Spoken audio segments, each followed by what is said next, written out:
People don't decide their futures, they decide their habits, and their habits decide their futures. Helping business leaders grow themselves, their team, and their profits.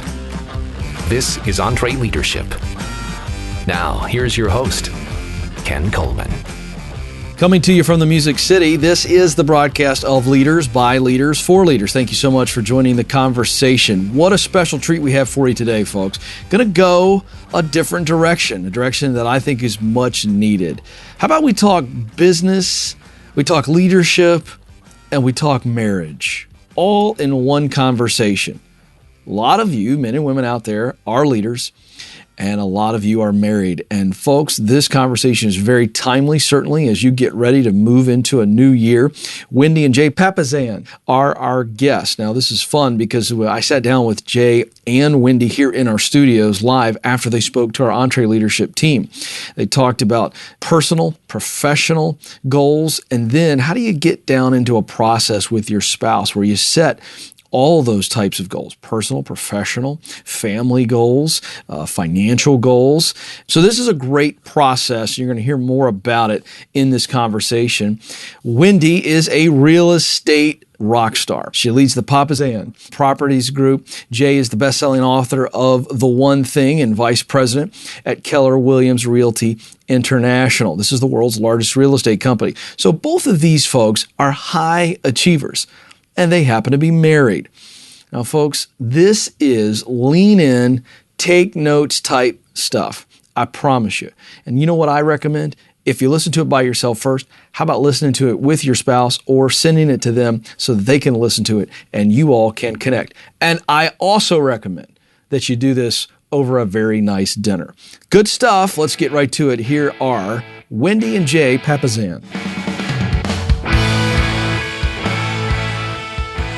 Well, Jay and Wendy, this is a big treat. It's always fun to have our guest in studio with us, and we're going to talk about some fun stuff today. But what I want our audience to hear is a little bit about what you've done so far today. You've been with our team, which is great. We have a great team, a lot of very successful men and women out there doing some great stuff. And I know you spoke to the team, so give us an overview. I think it'll set us up beautifully for what we're going to talk about. Sure.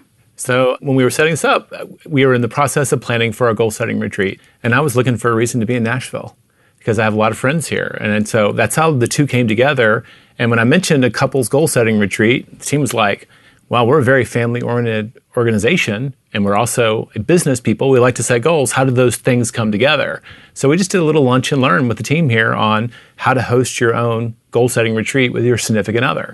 And it was fun. So where did this start with you two? When did this enter into your habits, if you will? Now you've really streamlined it. We're going to talk about that for our audience today. But when did it start for you? Well, it really started about 12 years ago. So we had two young children, and I was a stay-at-home mom. I'd quit my job as a marketing executive, and our kids were about 16 months apart. And so I was just feeling, honestly, a little bit lost being a stay-at-home mom. Not in a bad way necessarily, but so much of our identity is wrapped up in our work. And so here I wasn't working anymore. And so I just really wanted us to get on the same page and also just to have a little retreat from this craziness that had been the last couple of years. And so I said to Jay, hey, I want to do a goal-setting retreat. And I want to talk about business. I want to talk about our personal life. I want to talk about our family and where we're going. I want to talk about what our finances look like. And so I created this whole sort of 3-day, 2-day retreat for us that's really evolved over the last dozen years. Yeah, so if it's been going a dozen years, what was the evolution like? That first retreat, maybe the second year retreat, third year retreat? Well, how did it develop for you guys? Yeah. The first time when she told me this, I was kind of terrified. I had no idea where we were going.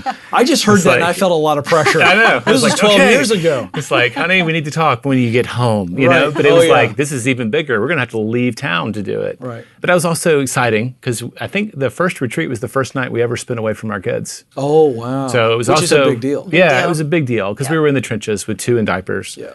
But in the beginning, it was a little uncomfortable because we were having very purposeful conversations, intentional conversations around the big stuff, not just finances. A lot of it was around finances. We had a net worth goal we can go into, but it's also like our family and how we were going to raise our kids. And those conversations need to be had, but it's not always comfortable the first time. So in the beginning, it was very awkward. I'll just say that from me.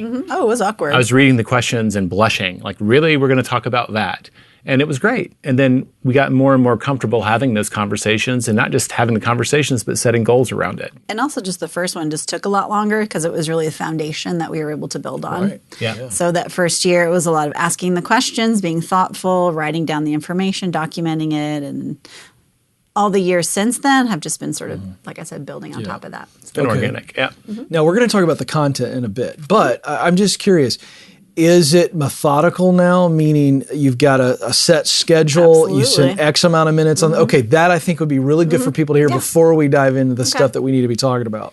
Well, I Well, wouldn't. there's a priority. I'm not going to say Yeah. we're so methodical as, all right, we got 10 that's minutes. not the greatest Yeah. word, Yeah, but what's not the minute by minute. Give me the system then. Well, so what it looks like is typically on that first Friday night. So if you do the 2-day version, which we've done both 2 nights, and sometimes just if we don't have enough time to go 2 nights away from a family, we just do the 1 night. But I would say for the very first one, you want to start out with the 2 nights. And so what that looks like on Friday night is just having connecting with your partner. So no goal setting, just having dinner, having a nice glass of wine if that's what you want. And then the next morning is really the work. And the work is really, first of all, reviewing your net worth, right? And we're going to talk about that. But really just like for us, that's been the habit that's really helped us with our financial success. So reviewing our net worth. Right about this time, just to hold that thought, right about this time, I had been working on a book with my partner, Gary, on millionaires. And I know y'all have a book coming out, which I'm super excited about.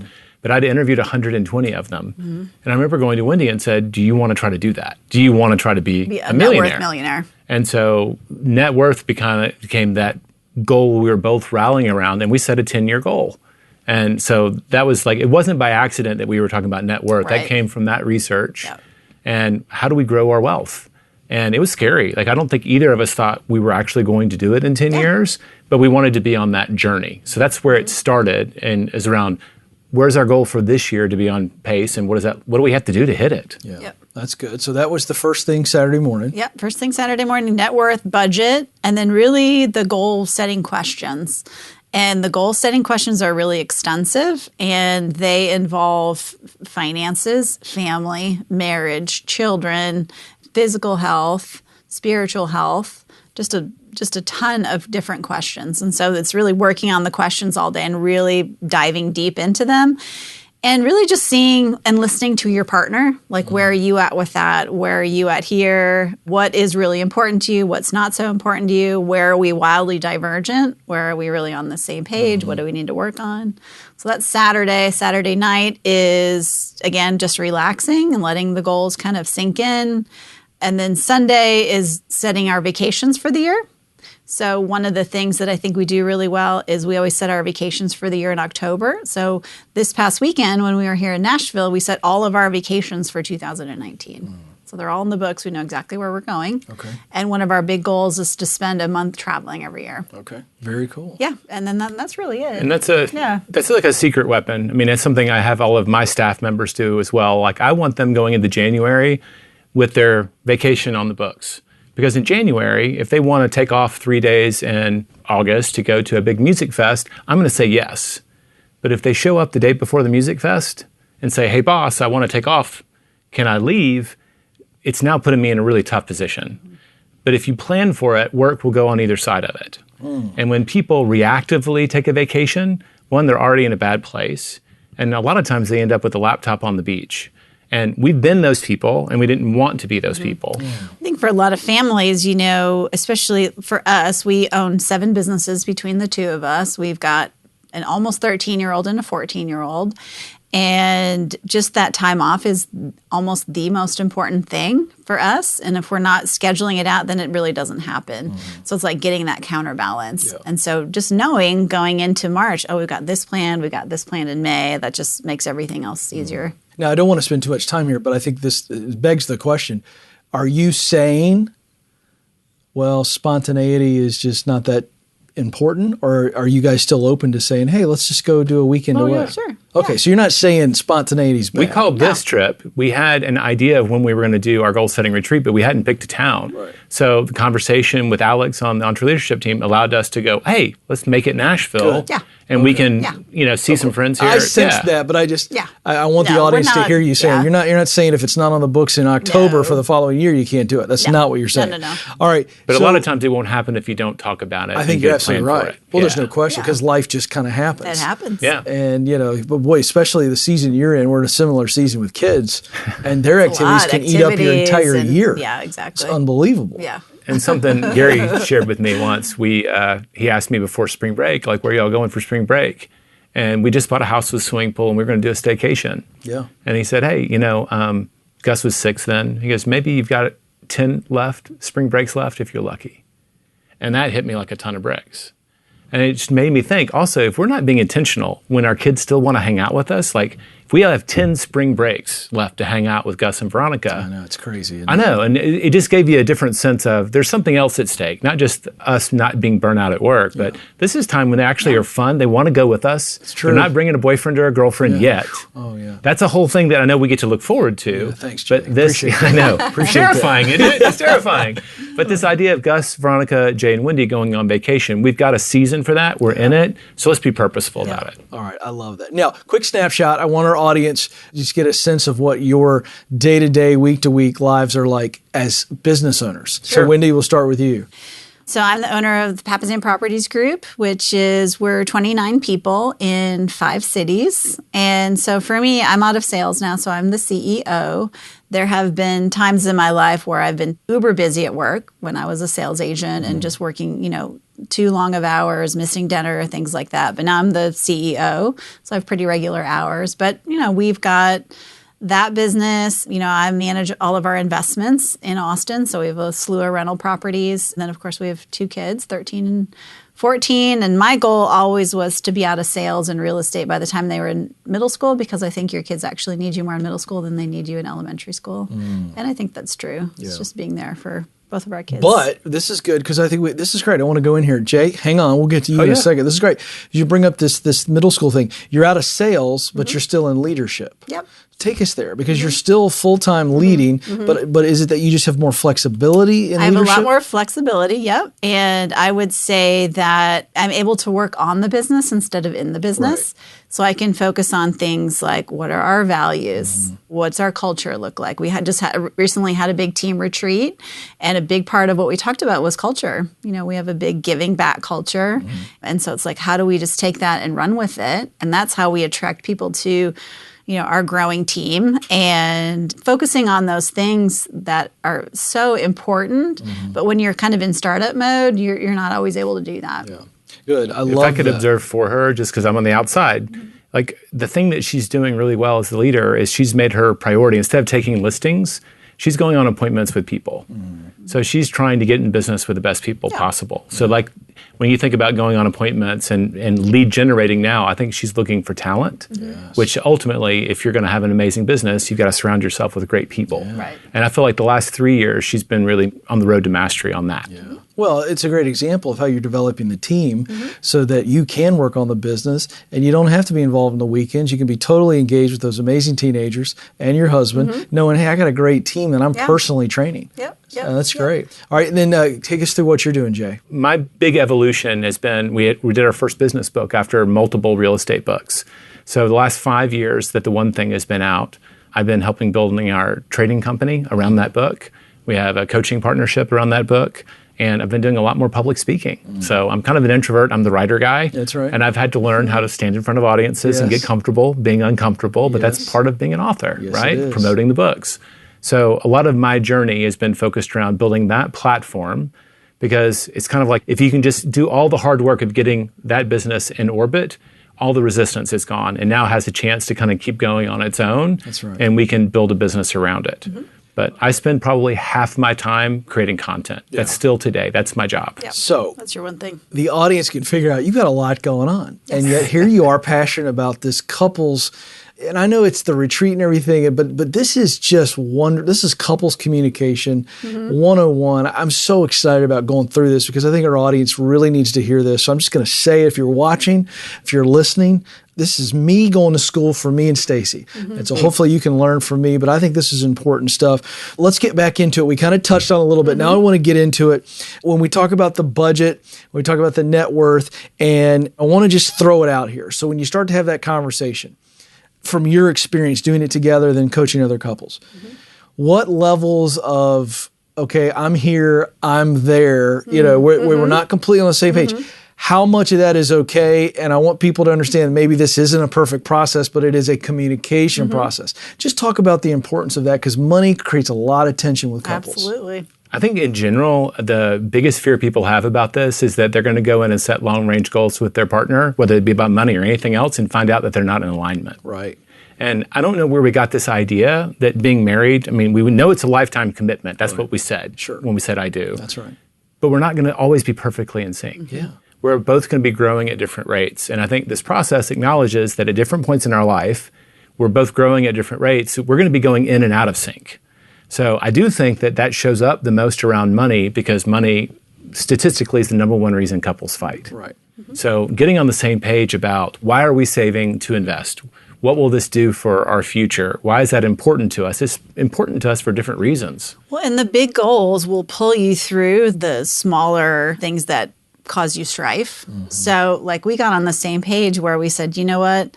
We have a net worth of $2,200, which included— That's where we started. Yeah, that's where we started a long time ago, which included like a beat up, Toyota Tercel. We said we're going to become net worth millionaires. And that was a huge goal for us at the time. We said we're going to do it in 10 years. And honestly, it seemed like pie in the sky.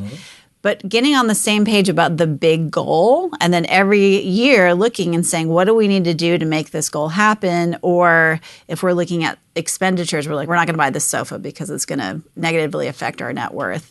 So that pulled us through some of those little decisions and sometimes I think it's the little decisions, especially about money, that cause the most friction, right? But if you're on the same page with the big goal, the big decision, it's going to pull you through some of those. Well, and when you're getting married and you're learning how to live on the same debit cards, I can remember going in when we were doing we're going to live on a cash only, like no credit cards, trying to really get our budget under control, because we distilled it all down to, at one point, if we can net save $1,500 a month, we were on pace for our future goals, because that added, over the course of a year, that became a down payment on a rental property, yada, yada, yada. Sure. And so we distilled it down to every month, our battle was around that $1,500. And that allowed us, like if you go to Target and we're trying to now, to do that, we're learning how to live on cash so we don't accidentally spend too much. You have that horrible moment in Target where you don't have enough money to pay for what's in the cart. Right. And that could be a really bad situation. And it was still a little embarrassing, but like we knew why we were there. Now it became kind of a badge of honor. It's like, oh, okay, all right, let's go pull out a line. Let's sort this stuff out, because this is not in our budget. Yeah, it's so good. Well, and I think also for couples, so much of the way we look at money is really our patterning with our families. That's right. And we don't always have that conversation, or not always cognizant of it, because we're falling in love and all that. But really that shows up after you're married. And so it's really sorting that out. Like, who are you? Where do you come from? What are your ideas about money? Do you think money's bad? No, money is good for the good it can do. So it's like getting on the same page as far as that goes. And that's sort of just like almost deprogramming yourself. Okay, I'm going to jump around because I think we don't have time to really cover all of this, but we'll tell our audience where they can dive in and you can really walk them through it. The money thing is first. That's why I locked in on that, because I'm following what you shared. I love it. So without getting into your story, I mean, at some point you went home to be with the kids. Now you got back in the business. When you've got a spouse that may not be working and you got a spouse who's working, and I hate that because we know that the spouse is working. Of course. Okay. Right. My point is, I'm just hearing people send me an email right now. Yeah. I'm talking about working in the home versus working in the workplace. how important is it to make sure that that one spouse, let's call it the stay-at-home mom, it's an easy one for people to see. She's got dreams, she's got passions, one of which she's choosing to spend her time on with those kiddos right now. Talk about the importance of that part of the retreat and the conversation, because especially if Jay's winning, in the workplace, and you're dealing with diapers and tantrums, it's not easy, is it? It's really hard. Just share both Especially of you there. if you were, and most women are now who have children, if you were a professional person. Before. Yeah, you were winning. And, we live in a society where in America, where most of your worth is tied up in your work. There's no question. When you meet somebody new, what do you do? Right. I used to tell people when I was a stay-at-home mom that I was a trophy wife as a joke. And which you were, come on. Obviously. Let's Still am. Let's own it. Hello. Yes, that's right. Yeah. And so I think your worth is tied up into that. And I know that when Jay was working at Keller Williams, and I said this to your guys out there today, his mindset was getting bigger, right? His thinking was getting bigger. When you work at a company like Dave Ramsey, you're constantly thinking bigger. You're wanting to grow yourself. And if you've got somebody at home who isn't surrounded by those big thinkers all day long, you're with kids and whatever, that's a disconnect, right? And this is a way to come together and for the person who's in an environment like that to share that with that person so they don't feel left out and isolated. It's like, hey, come along with me on this journey. There's a flip side of that too. I think a lot of times the person who is the wage earner gets kind of the right of way on a lot of things, which is not fair at all. But when you set up the goal setting retreat, so we set someday goals and 5-year goals and 1-year goals. Those are the 3 areas that we look at, like where we're going to be way out in 5 years and 1 year. And the fact that we both do our preparation separately. So even when she was a stay-at-home mom, she was writing down someday, 5-year, and 1 year. We both come together and try to merge. That's right. And so her voice is exactly equal in that situation. Right. And we're now negotiating, how do we support each other on these 2 journeys? Yeah. Right. I remember when she was heading back to the workforce, she got the opportunity to make sure I understood what jobs I was getting back. Because there were jobs that she took over when she stayed home, but when she went back to the workforce. And so it just gives us a place where we can kind of have an equal playing field and both get our agenda on the table. And then we sort it out. And it's always a little messy, but it gives you just a chance to sort it out. Well, I'm glad you said that. I want to lead you all somewhere right there because you said it is messy and it is messy. Very. And Stacy and I have not been this intentional, but we have done this many, many times.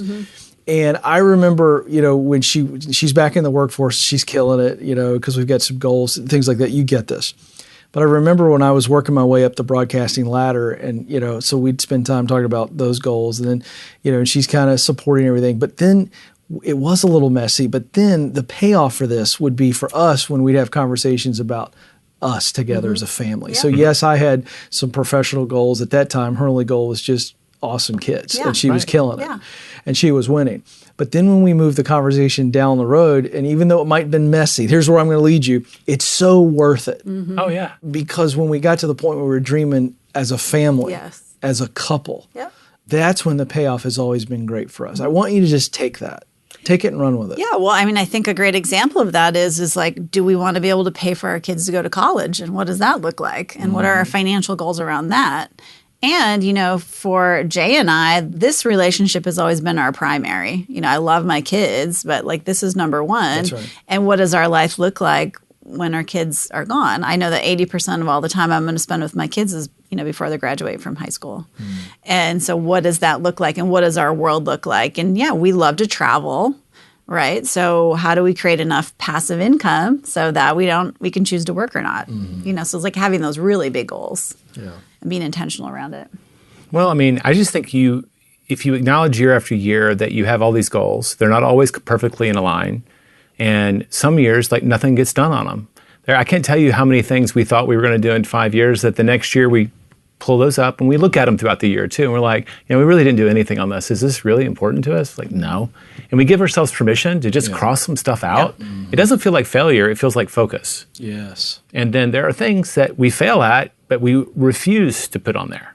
We won't take it off. Take off. And it's like, for me, I wanted to have a ranch. And that was really about not me having a bunch of land to maintain or having cattle or something like that. It was about, I grew up in Tennessee, being able to go outdoors with my dad. And in Texas, there's not much public land. And I wanted to have that for me and my son, Gus. Right. And it stayed on our goals for like 3-4 years, nothing happening. At least, yeah. And it was hardly a priority for Wendy. But when that opportunity showed up, that became a conversation that we were actually able to have because we found a partner that wanted to go 50-50 with us. And suddenly it was an opportunity. Yeah. But because we've been talking about it in this kind of year after year after year, I could see it on Jay's goals. So it wasn't just like a whim, right? Sometimes we have these things inside our heart, but we don't share them with our partners. And so when an opportunity comes up, it feels like a whim. Yeah. You know, I've always wanted a whatever. Oh, well, really? Is it like a big life crisis or what's going on here? That's a very good point. And like, no. And so like seeing it year after year after year, I was like, okay, yeah, this is important to you. Yeah. It's not like every year we just show up and get to congratulate ourselves for checking every box. Right. There's a lot of them some things are happening really well, and sometimes we have to confront the fact that we're not making progress and we really want to. Right. But that's like part of the messiness that you actually kind of get used to. I mean, a lot of big success, I think, is just a lot of failures you survive. Yeah, sure. Failing through it. Well, here's what I want you to talk about. And this process is not powerful just because of the communication piece. That's a big part. That's like you just said, to actually know what my spouse is thinking and feeling. But more importantly, when you begin to exchange goals. So Wendy says, okay, this is really important to me. And Jay says, well, this is really important to me. Walk us through what it's like when you, the spouse, go, that's interesting. What can I do to help Wendy get there? Yeah. I think that's where the relationship goes to the next level. You're exactly right. Speak about that. Yep.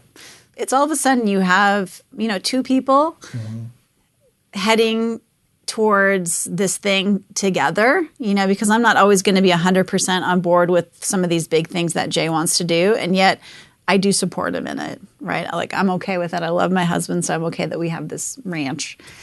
But then I think both of us holding each other accountable to it, right, is also really important because not only do we set these big goals every year, we sit down every Sunday and we look at them.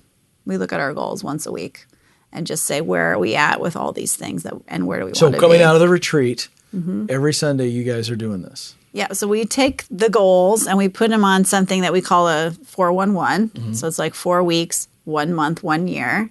And all the big annual goals go on that, and they're personal and professional. And you've got some that you own, and I've got some that I own. And some of them, especially the personal stuff for our children, they're on both of our 411s. Right, they're shared. Right. And so we spend probably 30 minutes to an hour every Sunday, not necessarily together, individually looking at them. And that's how you move the ball forward. The retreat tells us whose goal sheet, the 411, it goes on. Yeah. I'm going to carry the ball on this, and you're going to that. And so each month we ask, well, based on where we are, on this goal, what do I have to do this month? And each week, what do I have to do to be on track for my month? It's just you're breaking it down into manageable bits. Yes. But every now and then, we're sitting there with our laptops out and like, hey, what's happening with our giving? Like we were doing that. We set a goal, really ambitious goal to give away money this year. A lot of money. Let's add it up. Are we even on track? Yeah. And we still have a full quarter, right, to hit that goal. Are we intent on doing it, and how are we going to do it? Yeah. But it allows us to kind of engage and have that conversation throughout the year.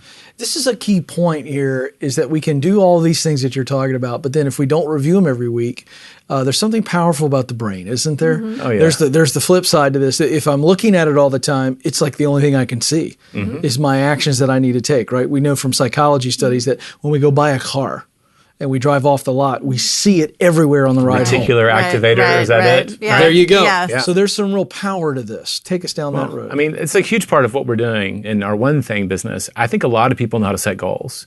What they don't know is how to have a relationship with them. Oh, Jay, that's good. Did I get one? Did I get to drop the mic No, somewhere? you got more than one. But I'm just telling you, that right there is really That's really good. good. The whole thing about the 411, you've got your annual goals, and each month you update your monthly based on your annual, and every week you update your week based on your month. So it's just a really simple way to break those goals down. It forces you every week to confront those annual goals in a really small way. And we set 5-year goals. Our annual goals are based on our 5-year goals. And our 5-year goals are based on our someday goals. So like, if I want to someday be the host of EntreLeadership, go back 10 years in your life or whatever that was, how do you know how to behave this week? Most people don't. Yeah.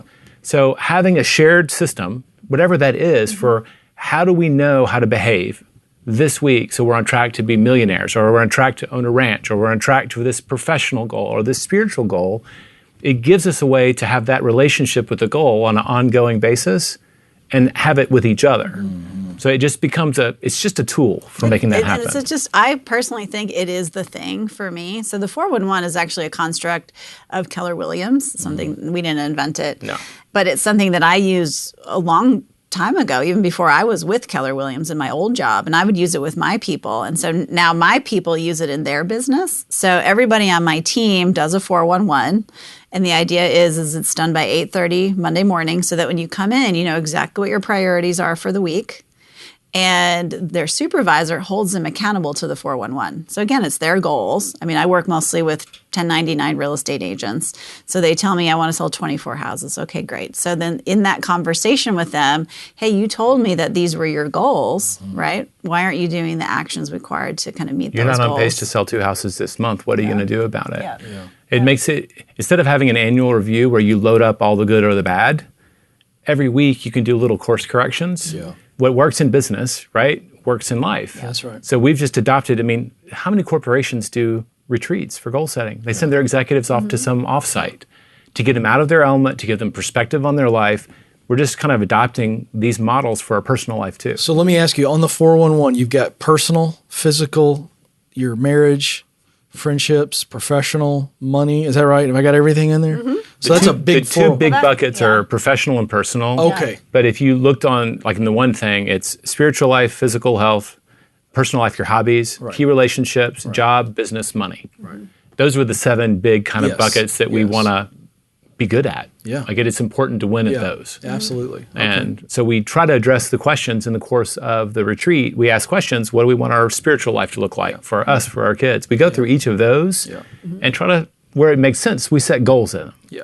Yeah, that's really So good. imagine, you know, you have all the 7 areas of your life and you're coming up with someday goals for each of them.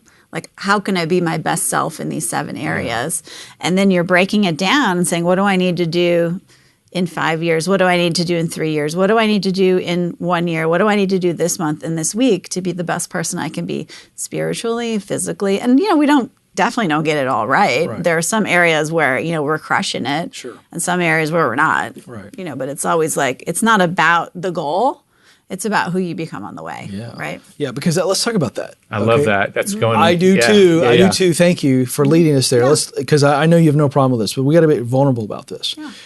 When we teach us a little bit from your own life, when we see an area where we're crushing it, and everybody who's listening or watching right now is going, okay, I got a couple of those. Yeah. And in areas where we're just blowing it or we're not even touching it, we're just dreadful. Yeah. What happens when we can see that? Because you just said it. It's not about the goal. It's about the growth. Sure. So and what happens in our mind? At least we can look at it and go, oh man, I'm dogging it here, crushing it there. What happens in the areas where we're dogging it? Well, I mean, first of all, I think when you crush it in one area of life, it gives you hope that you can be better in another. You got some juice there. Yeah. You're like, well, if I did it here, I can do it here. That's right. But I mean, you know, it's all about the journey. You know, this past year has been a tough year for us in terms of our daughter. She's really struggling at school. And so, you know, sometimes, you know, especially as a mom, you feel a little like a failure. I'm like, oh, I'm doing this great thing on the business side, but like my daughter's really struggling. What do I need to do? And so we're, you know, doing different things to kind of pour into her. But I would say, you know, it's not, you don't always get a perfect 10 in everything, in every phase of your life. Perfection's overrated too. I do think that, like, in the areas that you're killing it, people have their gifts and their passions. That's right. And we tend to put a lot more energy into those things naturally. That's exactly right. That's just, and you're going to be doing better. Things we're good at. Yeah, and it's actually easier to turn a 7 into a 10 than it is to turn a 3 into a 7. That's exactly right. Yeah. And so I think part of what happens as a couple, well, if she's got a 3 somewhere, which is highly unlikely, right? If she had a 3 like somewhere, a 5 at the lowest. but maybe I'm a 7 there. Right. So maybe that shifts to my responsibilities because it's something that I'm going to be naturally better at.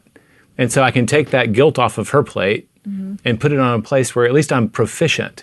But I mean, I think there's progress, proficiency, and perfection. Yes. And I don't mind shooting for perfection like in our number 1. Like that, I mean, I want to be great as a writer. That's my career, everything about it. Right. I want to be great as a husband and a father. Right. Those are really important to me. Right. I'll take progress almost everywhere else. That's right. I just don't want to be moving backwards because I can't bear to look at it. Right.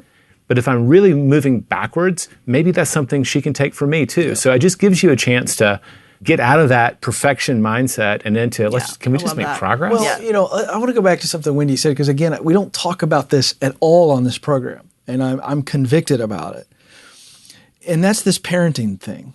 Yeah. We can be, because something you said, killing it at business, but my daughter is having a rough time at school, but she's also in middle school. And I am in my first journey with middle school. Okay. So we've got a 7th grader, and I'm learning and reading, and it is crazy times. Yeah. Thankfully not for us, but just in general, middle schoolers are nuts. Yeah. The hormone thing. Yes. But you're doing everything you can. And just because she may be having a hard time doesn't mean that you, Wendy, and you, Jay, aren't doing a great job as parents. No. It's just called life and curveballs in the form of a of a middle school kid who's just got their whole world is changing literally on them by the second. I do want you to speak to that, because I thought you were vulnerable and transparent about it, but you're probably doing a great job with her. You're just figuring it out as you go. Well, I mean, the journey that we're on changes in every area of our life. Like sometimes you might have like my business, for example, might just be in an amazing place. Sometimes there might be a series of dominoes where a few key people leave for whatever reason. All of a sudden you're like, where am I at with my business? That can happen like that. Or a person turns crazy. Yeah. I mean, because that happens too. Exactly. And so it's really just, again, it's just about where you're at in that place and just moving toward your best self in every area. And that's what the goals do is it's like, I want to be my best self in all these different areas. And these are the ways that I can get there. And so, we were able to, at the goal setting and retreat, is to say, these are the things that we're going to do this year to help, make sure that our daughters set up the most for success. Sure. And we had those coming into this year too. And, if we're getting onto ourselves, is that we're not moving as fast as we wish we were. It is such a high priority. Your job, your role, for me, it's first husband, second father. You don't want to have a failing grade, even for a semester in those. No. Right? You do take that a little harder than, well, I didn't read 50 books this year. Well, great, you'll catch up. That's not going to kill anybody. Where are you all at, though? I mean, I'm going deeper here because I think this is so important. Where are you all at with her character versus her grades? We've made a decision. We've actually put our kids in an alternative school that is a little bit kind of a mix of a one-room schoolhouse and Montessori. They have to set goals publicly every day. They have to manage themselves. And there's a lot of failure involved in that. But those are skills. Awesome. I didn't know how to set goals until I was almost out of college. Right? And so we've made a decision that it's more about who they're becoming. The hero's journey is the theme in this little school. And that's about, the darkest hour and, what happens after. But letting them learn that as early as possible, because especially in this day and age. I mean, I don't even know what the value of a college education is. Okay. This is great. Who knows? What does that look like? Look at the guys behind the glass. They know that Jay just hit my tuning fork. That's where I was going. I wanted you to share with our audience. They know how I feel. But I think so much parental pressure is based on peer pressure that we put on them because we want to be able to brag on our kid and their grades and they get accepted to this college. And I think it's just a bunch of hooey. I agree. Well, to your point, we can Jay, go way down the wormhole. How much debt a generation is taking on and for what? Exactly right. Is it actually, are they getting disproportionate income? I mean, we could debate some of that, but... No, there's no debate, actually. Okay. Here's the reality. We have companies like Deloitte and Touche, folks. I don't know if I've mentioned this on the program, so I'm going. We're already down in the wormhole. Deloitte and Touche, I could name Bank of America, I could name more. Intel are dropping college education as a requirement to work there. Yay. The world is changing. Here's the thing. What skills do they have? Yeah, exactly. And so one of the things that Acton Academy does is it teaches kids how to learn. Right? And what our public school can have some challenges with is it a much more of a passive education. I mean, I can go down that wormhole with you. We're on the same page. And what I always tell everyone is our children, all of our children, are probably going to be doing a job that doesn't even exist today. That's exactly right. And so if they're not being taught how to learn, like my daughter 2 summers ago taught herself 2 coding languages. She was like 10 because she knows how to teach herself how to do things. And so, she's definitely struggling, and some of it's just a junior high thing. Right. Yeah, it's definitely not about the grades. No. For sure. Well, here's what we're doing. Last word on this. We're creating... We can come back and do another creating podcast on this one. Well, here's what we're doing. Unintentionally, we're creating test takers instead of pathfinders. Absolutely. And we've got to create pathfinders. Your daughter's going to find her path. Oh, yeah. And I don't think anybody worries about that at all. Let's go back to the person we're becoming. This is talking about our kids, and I'm going to steal from my friend James Clear. we were talking about setting goals in areas. Like, are you setting goals around being able to do 100 push-ups? Yeah. And his whole thing, which is very in line with one thing, is, or do you just want to be the kind of person who goes to the gym 5 times a week? If you're the kind of person who just goes to the gym, you're going to be healthy. If you're the kind of person who eats well versus loses X pounds. And so a little bit more focus on who these kids are becoming, who we're becoming, who our employees are becoming. Right. That's about habits and skills. Yeah. That's exactly right. The most Instagram quote in our book, that's what we shared with the team out there, is people don't decide their futures, they decide their habits, and their habits decide their futures. Yes. Who we are is our habits. Yes. And so can we instill those in our kids? Can we instill those in our people? Can we lead by example? Exactly. A lot of our process is around who are we becoming as an example to our kids and to our people at work. It's really good. And none of it's perfect. Oh gosh, Well, this lots is of so work good. to do. We definitely need to have them back. And I think what I'd love to do is have our audience submit their questions. So I'm just going to throw this out there. Submit your questions for Jay and Wendy. We'll get them back on. Okay, before I let you go, I'd love for you to share the way for our audience to engage with you on this couples retreat stuff. The one thing is doing a facilitated couples goal setting retreat. Great. Yeah. How much Yeah. does that cost?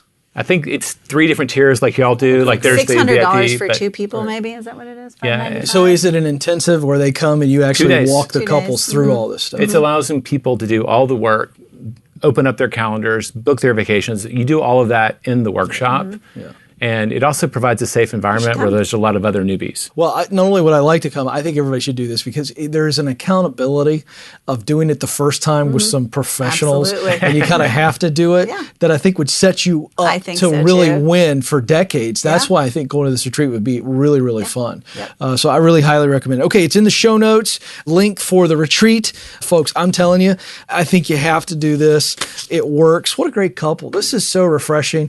I took notes. This is really important stuff. And what we got to do is we need to have Wendy back on and kind of do some stuff that would be great for professional women who are also moms and wives. I think that's really good. Would you be willing to do that? Of course. That In a is her heartbeat. specialty. And that is not pandering. I think that would be really No. good. Yeah, I speak all across the country on All right, that. so we'll have Wendy back. So we'll get on that in a future program. So women, stay tuned. It's going to be really great. We'll figure all that out. It's going to be a great conversation. Jay, you're awesome. Wendy, thank you. You guys, this is really you. helpful. It's a pleasure. We need to do more of this. So this is just the beginning of this conversation. Thank you. Awesome. Thank you. Great. Thank you. Well, I hope you enjoyed that as much as I did. I took pages of notes, and I meant what I said. We really, really think this is a vital conversation. And so here's what we want to do. If you have questions, we want you to send them to podcast@EntreLeadership.com. Put Wendy and Jay in the subject line. So our simple email address, podcast@EntreLeadership.com. Put your comment, put your question in there that you'd love for them to weigh in on. Put Wendy and Jay in the subject line, and we're going to get them to, and we might just have them back on. I want to have Wendy on for her point of view and everything that she's doing, which is so needed. You know, how are you a high achieving wife and mother? And professional. I mean, that's like she had a cape on. She just didn't let us see it. So again, I really want to further this conversation because this is important stuff. Now, you heard him mention the couples goal setting retreat they do. And we've got a link for you in the show notes. It's episode 296. So just go to EntreLeadership.com, click on episode 296. We've got the details there. Also, I want to point out that at the beginning of the interview, Jay mentioned that we have a Millionaires book coming out. Of course, he's talking about Chris Hogan's Everyday Millionaires book. I just want to mention that to you. If you've not heard about it, you'll hear more, but that releases in January. Visit everydaymillionaires.com to get more information and pre-order the book. All right, how about our EntreLeadership tool for you this episode? It is the Goal Tracker. If you want to convert your goals into reality and momentum, this tool is going to help you do it. It's going to introduce goal setting to you and your team, help you cast vision for yourself and your team, and it's going to help you and your team get involved in a continual goal-setting process. So chock full of goodness. This is the right time of year to be doing this as you set the table for a great 2019. If you want to get it, text the phrase Goal Tracker. That's Goal Tracker. Text that to 33444. That's 33444. Or you can click on the link in the show notes. It's episode 296. while we're giving away good stuff. Infusionsoft bringing you the How to Achieve Work-Life Balance ebook. 70% of small business owners have sacrificed family or vacation time for work. 58% of those folks feel guilty about taking any time off at all. 48% of entrepreneurs and leaders have suffered from work-related stress in the past year. This ebook is going to address all those critical issues and more. If you want to get it, go to Infusionsoft.com/work-life balance. That's Infusionsoft.com/work-life balance. Or you can click on the link in our show notes, episode 296. All right, folks, that's going to do it. Big thanks to Jay and Wendy for hanging out with us here in studio. On behalf of the entire EntreLeadership team, thank you so much for listening. We'll talk with you again very soon.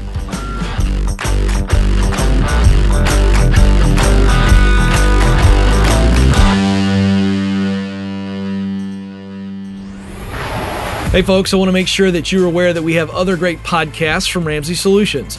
Here's a sample of The Chris Hogan Show. I am so excited to be able to talk to you all week in and week out. We're going to talk about your money, your life, your dreams, and your goals. You know why? Because I'm your coach. Whether we're talking about building wealth, paying off your home early, investing, paying for college, and guess what? How to become an everyday millionaire.